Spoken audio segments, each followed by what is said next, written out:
Good afternoon, everyone. Welcome to day two of the Low Carbon Design Institute Residency 2022. I am Alex, and I'm the initiator of this. I'm also going to share my screen for the benefit of all, possibly the benefit of no one, depending on how you see screen sharing in a pandemic. I'm so pleased to welcome our second speaker today. David and I met last year as part of the Ars Electronica branch festival symposium, and we had a wonderful chat about climate change education and the internet and what the internet does to climate change education. That write-up is still on our website on the blog, so please do have a little look at that. I thought it would be fantastic to have him come back and sort of extend the conversation in other dimensions, I think is fair to say. A little bit about David. David has been a member of the Rebellion Academy, which is a kind of online learning platform, and the self-organizing systems team of Extinction Rebellion UK for 3 years. He works behind the scenes to develop a movement that is decentralized and resilient. In his day job, David designs and creates online courses for trade unionists across Europe. In a former life, he wrote a book, Net Blogs and Rock and Roll, How Digital Discovery Works and What It Means for Creators, Consumers, and Culture, which was published in 2007 by Nicholas Brealey Publishing. David has been a chartered occupational psychologist for 30 years, which is such a wide array of experiences. And thank you for bringing those to us today. I would just like to thank in this instance this talk sponsor, which is Use the Human Voice.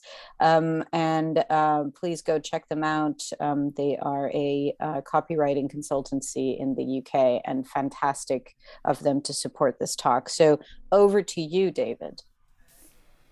Yeah, it was the first time that I've been sponsored that I can think of, apart from on kind of like charity walks. So I did go and check them out just to make sure there wasn't any kind of big oil behind them. Anyway, No, Giles is wonderful, no, and they're just a one-man fantastic. band. So I've ordered their book. It hasn't arrived yet, but as soon as I found that out last week, I was straight. And I'm not being paid to say that. no, no. That's the honest truth. I went and looked at their website and thought, that's interesting. I'll get that book. Okay, so a little bit about me. Just to put this into some personal context, I don't want it to be all about me, but I've been, I was an activist in the mid-80s when I was a student, and I checked, I had some interaction with Friends of the Earth about 5 years ago about air quality, because I've also been involved with the Green Party. And they said, I saw an internal email that they sent on about me, and they said, oh, by the way, he's been donating for 30 years, since 1992, £10 a year, which was possibly worth quite a lot more in 1992 than it is in 2022. But there you go. So I've been involved for a long time, but not actively, and it's still, the word activist still kind of doesn't sit entirely comfortable with me, because I'm a privileged middle class sort of professional, doing online learning stuff. And as I say, I've been an organizational psychologist, occupational psychologist for 30 years. So I'm an organization geek more than a creative. But just as a citizen, I kind of realized that 30 years of donating to Friends of the Earth, carbon emissions were still going up, and so I kind of just got a bit horrified and had that kind of thing in 2018 of thinking, gosh, these people are, I didn't go on the original things blocking the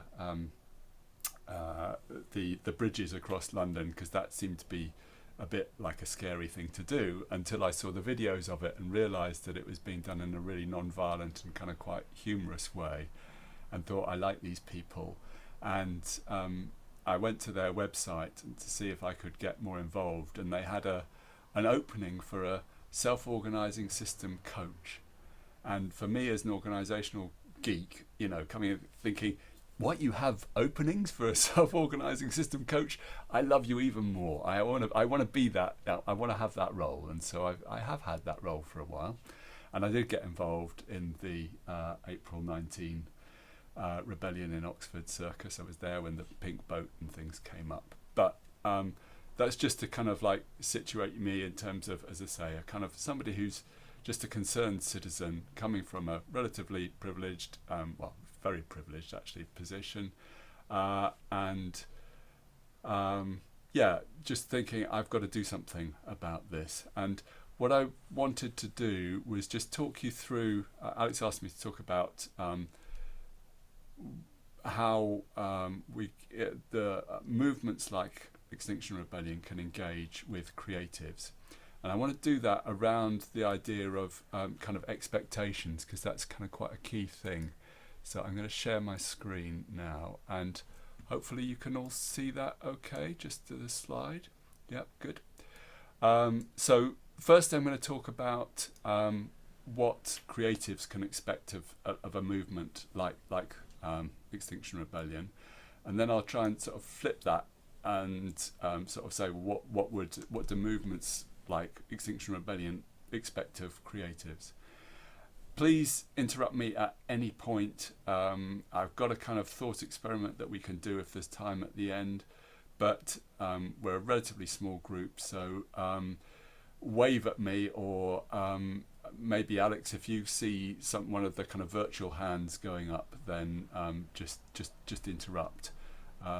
But I would say anybody who's got questions, stick it in the chat so I can keep an eye on that, and we can we can call you when needed. Thank you. I've just opened up the chat so that I can see that. Now I've just got to organize my windows so that if I move, yeah, it does work. Great.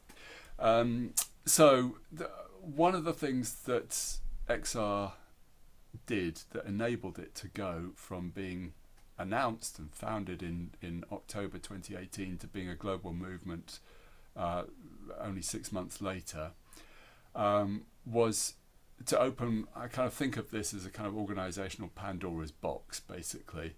There was a kind of, it's almost a charter for people to set up their own XR group, and we said anybody can organise autonomously and take action in the name, call themselves Extinction Rebellion, as long as the action fits within the principles and values of the movement. So the whole idea from the beginning was to decentralise what people were doing. And so in that respect, we don't treat creatives any different than we treat anybody else. But everybody has that same degree of autonomy, and that means that you have a kind of degree of creative autonomy as well. What are those principles and values? I'm not going to go through all 10 of them, but I just wanted to highlight, hopefully, that final one. We're based on autonomy and decentralization. So we try and anyone who follows these principles can take action in the name of Extinction Rebellion. There are other ones there that are relevant to self-organising in terms of mitigating power and making sure that there's no one person that says, "Oh look, I've seen the light. We need to go over this way, and we need to try and direct the whole of the rest of the organisation." That, as you can imagine, brings with it certain challenges as well as opportunities. But the kind of the key thing is that we genuinely try and act like in that autonomous self-organizing way. What we're trying to do by doing that is to have this kind of combination of flexibility and resilience, so that yes, we're sensing things in different ways. We've each got a different perspective on what the issues are, but we try and integrate those while retaining that flexibility. So we have this. The SOS is what we call the self-organizing system. Our self-organizing system, and it's based on a sort of way of distributing authority, so that we have these things that at the bottom of this bottom right of the slide, called mandates, which might on the face of it look like a job description, but unlike a job description which says these are the things that you're permitted to do, it's kind of like it's flipping that coin a little bit, saying these are the things that other people can expect you to do. And if you've got a mandate to do that, then you can basically go around and you've got the authority to make decisions within that space. So if it's a creative decision, then you can it's yours to take. You don't have to consult other people. There are particular circumstances, obviously, where it's helpful to consult people, but that's at your discretion. I can say more about that if we want to. The mandate gives you this autonomy, this sense of responsibility, and that sense of it's a way of we don't have a hierarchy of power, but we have what we call a hierarchy of purpose. So we're based around these 3 or 4 demands. Those are loosely that we that we tell the truth about the climate emergency, that we act now, we act as though the emergency is an emergency, and that we are kind of beyond politics. So XR isn't there to kind of say we've got the solutions for how we decarbonise the whole of society. We're recognising that we need to get beyond this kind of the Punch and Judy politics, the divisive politics, and we're very much focused on building citizens' assemblies so that we have a kind of just transition that we're taking on board all of the different perspectives as we do that. But that's for citizens to decide. It's not for us as a movement to decide. And then once we've got those 3 demands, we kind of break those down into okay, well, in order to achieve those, then we need to do these things. We need to take a certain set of actions. We need to organise the messaging around that, and then we need to do other bits in terms of the things that I'm doing, training our movement in the different skills that we need. Everything from knowing your rights under arrest to the kind of the essence of how we facilitate our meetings in a way that integrates different views rather than trying to decide between them. How am I doing so far? Yeah, okay. Shall I carry on then and just say a little? Oh no, this was just to show you some of the kind of creative things. Obviously, one of the things that was done kind of quite early on in the movement, as well as deciding what these principles and values was doing, is that in order to be able to take action as XR, we needed to have a visual identity, and so there's a kind of this is kind of part of the toolkit that is provided to people like me who are not proper creatives, but it basically enables us to produce slides like some of the ones that I'm showing you here, using our standard kind of palette of set and our fonts. So there's a particular set of fonts that were created to communicate the emergency, and then a set of colours that were created around that. Interestingly, of course, we need to iterate on these things because nobody ever gets things right the first time. One of the things about, we were talking to we normally call ourselves in the movement rebels. We refer to ourselves as rebels, but in Japan, of course, they have a different culture, and we're talking to somebody who probably wouldn't call themselves a rebel in Japan.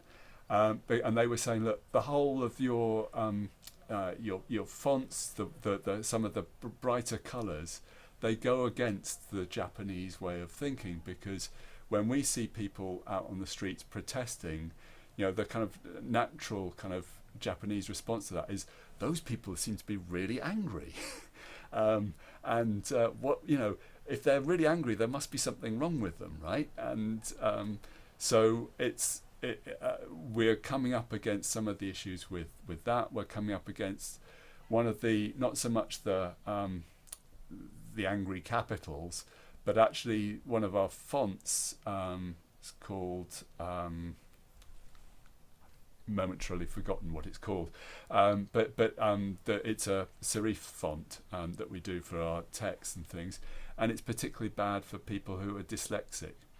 So all of those things around accessibility, about cross-cultural things, we've got to keep on taking feedback. One of our principles and values that I didn't highlight is we value feedback and learning.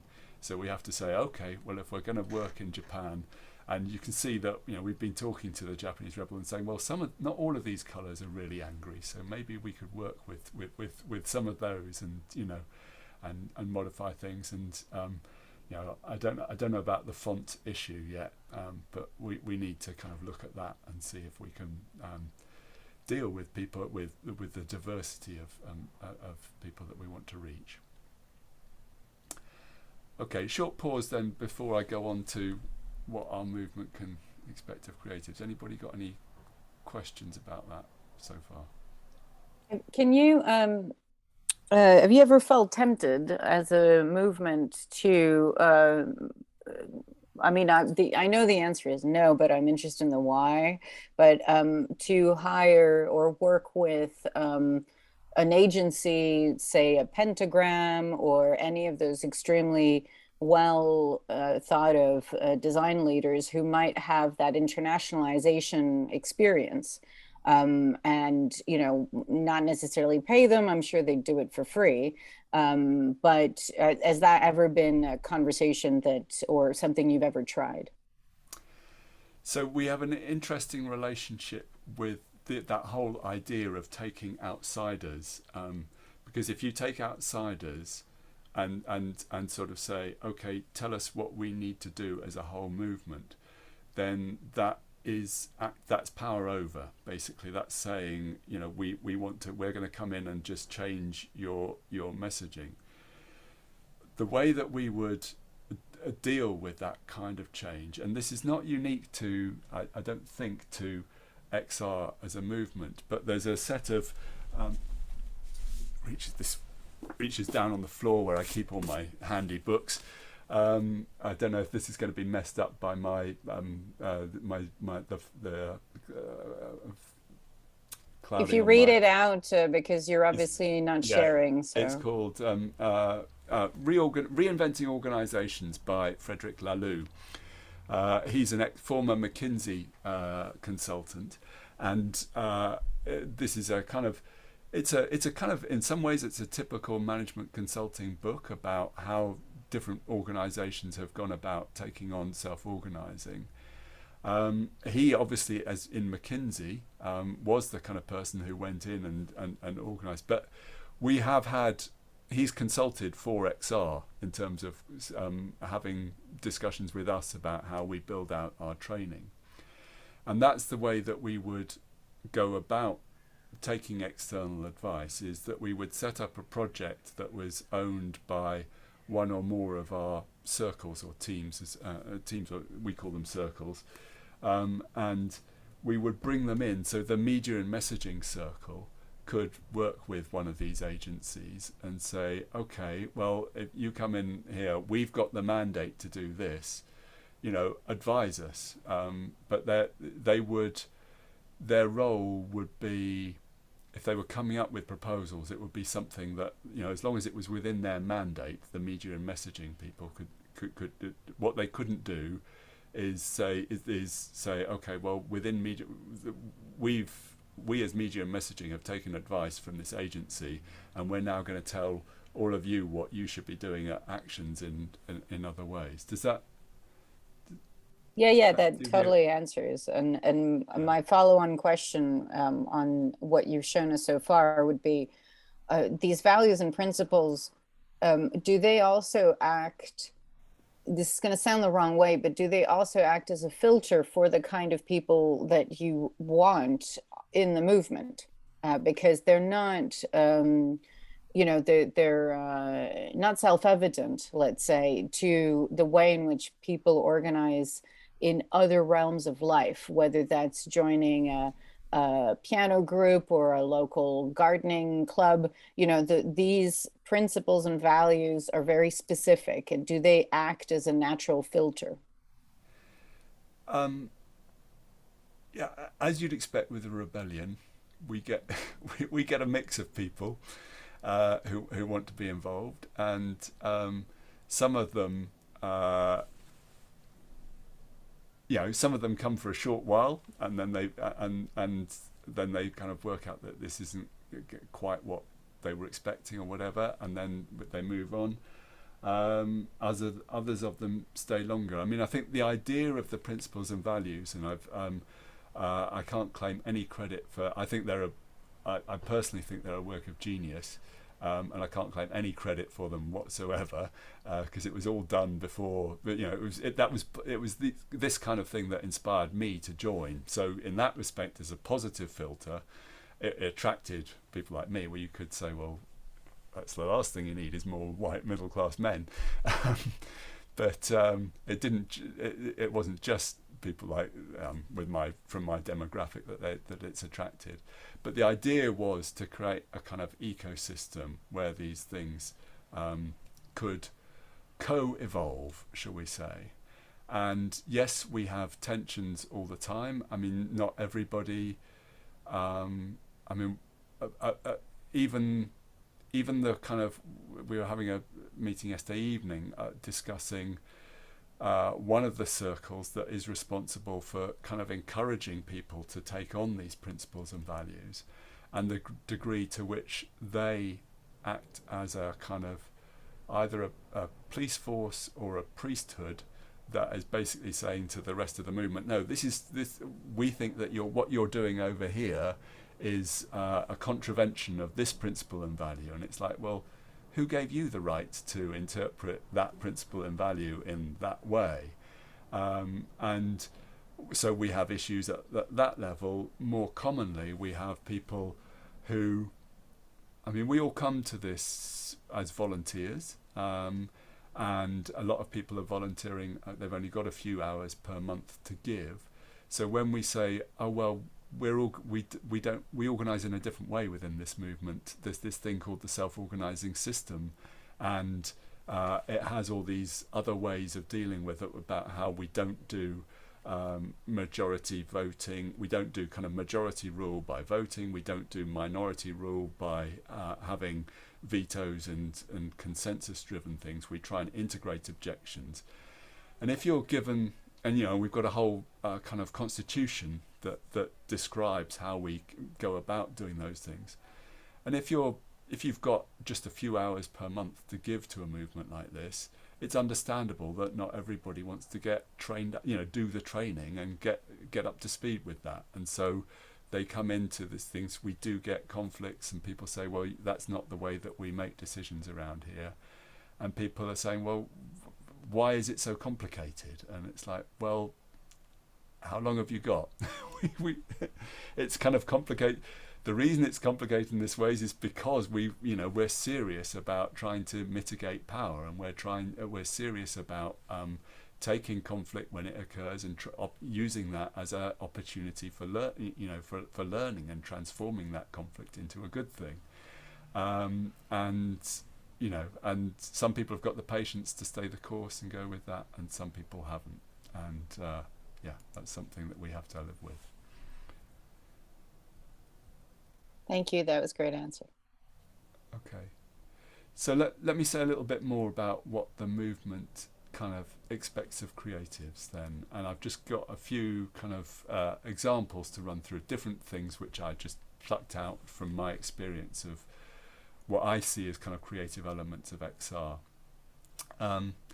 This is one of my favourite actions that we participated in, because there's a relatively small number of people involved, as you can see, but this is at Broxbourne, I think in September 2020, when they blocked the printing presses that distributed principally News Corporation, but some other right-wing press things. So you can see there's a message there at the back that says 5 crooks control the media. And this was basically about, that trying to address the fact that, draw attention to the fact that the media were kind of like not telling the truth about the climate emergency. But one of the kind of creative elements of this is this was, I think, I think I'm right in saying this was the first use of these kind of tripods or tensegrity structures, I think they're called. And this has got attracted comment in some of the architecture journals. So this is it says recall the sustainable motives of the high-tech architecture and should win the Sterling Prize here, because the idea here is that with a relatively small number of people, you can put these structures up. People are suspended there. The police can't easily take it down. Because the people are suspended there. It's kind of like if you hack away at the foundations of it, then you're jeopardizing the safety of the people at the top. There are people locked on at the bottom, and that means that there's a way of people basically blocking a road for an extended period of time with a relatively small number of people. Which is obviously one of the things that we're seeking to achieve.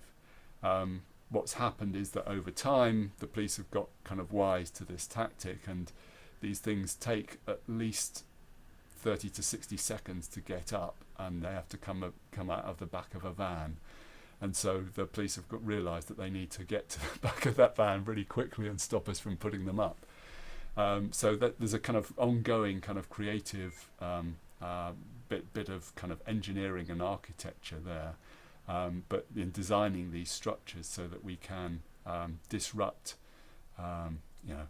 people like Rupert Murdoch, and it certainly it did what it was designed to do. Murdoch was on the phone to Priti Patel was on the phone and kind of giving direct orders in contravention of what I believe the Home Secretary is legally allowed to do, but that's another matter. And then having alongside that created a kind of satirical version of the Sun that kind of shows that I don't know if you can read that, but it says little thing from Rupert Murdoch saying, "I don't give a damn about anyone," basically. Then we have the kind of more abstract kind of interventions of these. These are called the Red Brigade. We've also had modifications of them doing. Whoops! There we go. There's the Black Brigade. So this was for highlighting outside the Bank of England under lockdown the kind of bailouts for the fossil fuel industry, and it's trying to create these kind of very striking images that aren't directly they're supporting the message that you can see behind them there about bailouts. Then we've had the various bits of street furniture, if you like. This was around supporting, I think this is the 2021 rebellion, and this was kind of a table there to symbolise bringing people to the table to have our kind of beyond politics demand that we wanted to kind of create a conversation in society about the fact that in order to meet the emergency, we're going to have to decarbonise, we're going to have to do it really quickly, and there are going to be all sorts of social justice issues arising from that. So how do we communicate that? That was one solution. Then there are kind of more, you might say, prosaic kind of elements of creativity. So there's keeping our YouTube channel stocked up with a whole range of different kind of playlists around different themes and things and discussions that we have there. Some reason that slide hasn't come through. So this is the Rebellion Academy. It's based on a particular online learning platform, and as you can see there, we haven't had a great deal of creative visual, input from proper visual creatives. So it's this platform is built by geeks, and you can see that we've just basically kind of done a cut and paste of some logos and things, and it could be a lot smarter. But this is our online learning platform, which also includes kind of a range of interaction design and things, which is my specialism, if you like, in terms of creating learning activities for people. We had the idea, because we've been talking about how do we get people to adapt to our principles and values. How do we kind of constantly remind them of the way that we're trying to do things differently, the way that we're trying to build a regenerative culture, and how we're trying to be the change that we want to see in the world. So this is actually a pack of, and here's the physical version of it. This is actually a US-based initiative, Beautiful Trouble, that kind of creates resources for activists. And we are looking within the self-organizing system team at how we might create our own pack of cards, basically, because we've done online training, we do Zoom sessions and webinars to train rebels, but we wanted to find another way in which we could remind people who maybe did the training a couple of years ago and have got a little bit rusty about it. So it's just giving them ways of just triggering their memories, if you like, about the principles and values, and reinforcing those kinds of things. What I really want to say really is that we need, I'm in my mid to late 50s now. I've seen what happens. I've seen how organisations and society changes, and I've seen, as I said at the beginning, what 30 years of paying your dues to Friends of the Earth does, and we need something that shifts the conversation much more quickly than it normally does, because what happened, the kind of change that I've seen in the generation that I've been that I've lived through, my career has gone through, we need to be moving things much more quickly. And I heard Kwasi Kwarteng a few weeks ago saying, well, if we have this windfall tax on, that could discourage investment in new developments in the North Sea. And I thought, well, yeah, that's a good thing, isn't it? I mean, we just had COP26, so that was all about saying, and the government's own climate change committee has said, we should only be doing those North Sea developments that are already kind of committed to, and not doing new ones. So how do we get to the situation where this kind of thing is just seen for the ridicule that it is? I just got an email from XR this morning, but reminding me of the chief scientific advisor, the former chief scientific advisor to the UK government, David King. What we do over the next 3 to 4 years, I believe, is going to determine the future of humanity. So, as you'd expect me to be saying, as somebody who's been in XR for 3 years, we really do need to act now. We really do need ways in which we shift the conversation, that we move the dialogue on. I think that's possibly my last slide. Yeah, I've got. If we wanted to spend a little bit of time, that would be my kind of challenge to you, is if you like, is if you had a creative role in the movement, it's really an invitation to you to kind of think, what would your mandate be? What would be the space that you carved out and said, okay, well, if you gave me the autonomy to work in this space, I could deliver these kinds of things that would serve the purpose of the movement.